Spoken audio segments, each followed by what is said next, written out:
ça sert à quelque chose de continuer à manifester alors que c'est bientôt un an là? Bien Ça sûr, sert à rien. Mais si, ça sert à quelque chose. On est là, on emmerde le gouvernement, on emmerde les oligarques et on lâchera rien. Eux, ils veulent pas nous écouter.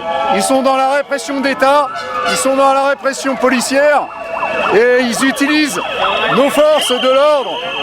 Ils utilisent donc nos forces de l'ordre pour nous mutiler, pour nous blesser. Et ils ont aussi mutilé et blessé les pompiers mardi dernier.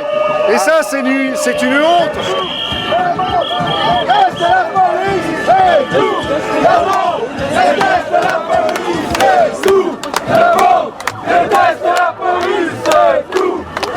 Moi je dis que la police déteste tout le monde parce que c'est le cas.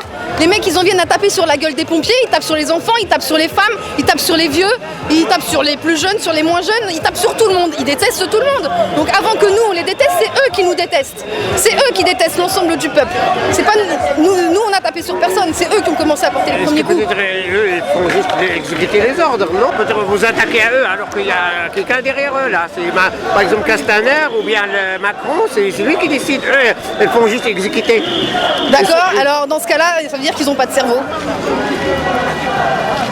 Ça veut dire que exécuter les ordres c'est bien, mais à un moment donné tu peux être aussi en accord avec ce que tu exécutes. Moi je suis travailleur social par exemple, je m'occupe des gens. Ah ouais, d'accord. D'accord, je travaille dans le handicap. Si ma direction me demande de faire quelque chose qui va à l'encontre de ma déontologie, à l'encontre de mes principes, à l'encontre de mes valeurs, je ne le ferai pas, même si c'est un ordre de ma direction. D'accord. J'ai déjà exercé mon droit de retrait, moi, en étant travailleur social, alors que je suis obligée d'être au travail. J'ai déjà exercé mon droit de retrait, j'ai déjà fait la grève, j'ai déjà mis des arrêts maladie parce qu'on ne voulait pas que je sois gréviste, parce que j'étais la seule à vouloir me porter gréviste. Je me suis déjà mis en arrêt maladie. Si ces gens-là ne sont pas d'accord avec les ordres qu'on leur donne, ils ont qu'à poser leurs arrêts maladie. Je pense qu'il n'y a pas que le fait d'exécuter des ordres. À un moment donné, si tu exécutes les ordres, c'est que tu es d'accord avec ces ordres-là. Moi, je suis fille de militaire, monsieur. Je suis fille de militaire, je suis nièce et petite fille de flic. Donc ça veut dire qu'en fait c'est dans le système aussi. Donc concrètement, je n'ai absolument rien contre ces institutions-là. Je suis même de base quelqu'un qui est très respectueux de ces institutions. Mais à partir du moment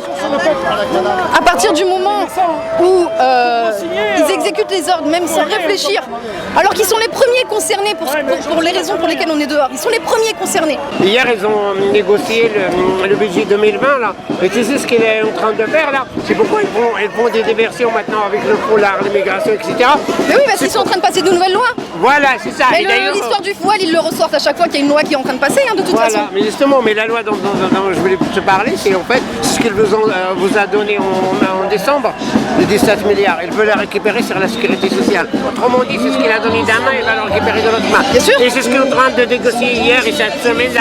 Mais avant même de le récupérer sur la sécurité sociale, il l'a récupéré sur la prime d'activité déjà. Là, la question, c'est même plus que la sécurité sociale, c'est les hôpitaux, l'éducation nationale, la défense, même eux, les premiers, il y a des postes qui sont supprimés, on leur vend du rêve avec des primes, on leur vend du rêve avec des congés qu'ils n'auront jamais. Les heures supplémentaires. Les heures supplémentaires qu'ils n'auront jamais. Donc, à un moment donné, c'est pas que le problème de la sécurité sociale, c'est tous les ministères qui sont en train de se casser la gueule, c'est tous les services sociaux, les services publics qui sont en train de se casser la gueule. Donc pendant ce temps-là, la bourse, elle continue d'augmenter. C'est normal, c'est un... C'est un plombier, donc il parle portugais là. C'est pas grave. Donc, François, tu verrais les mouvements. Pourquoi tu arrives en retard? Allez, réponds. Parce qu'il y a des grèves dans le métro. Toujours une excuse bidon, Pourquoi tant de haine? Regarde, Il faut que tout ça change un peu parce qu'il y en a marre de ce gouvernement. Il est en train de tout privatiser. Il n'y a plus de justice sociale, il n'y a plus de justice fiscale dans ce pays. Donc c'est pour ça qu'on est dans la rue tous les samedis. Et ça va faire bientôt un an. Donc le 16 novembre, ça va être l'anniversaire des Gilets jaunes. J'espère que ça va être incroyable. Venez tous.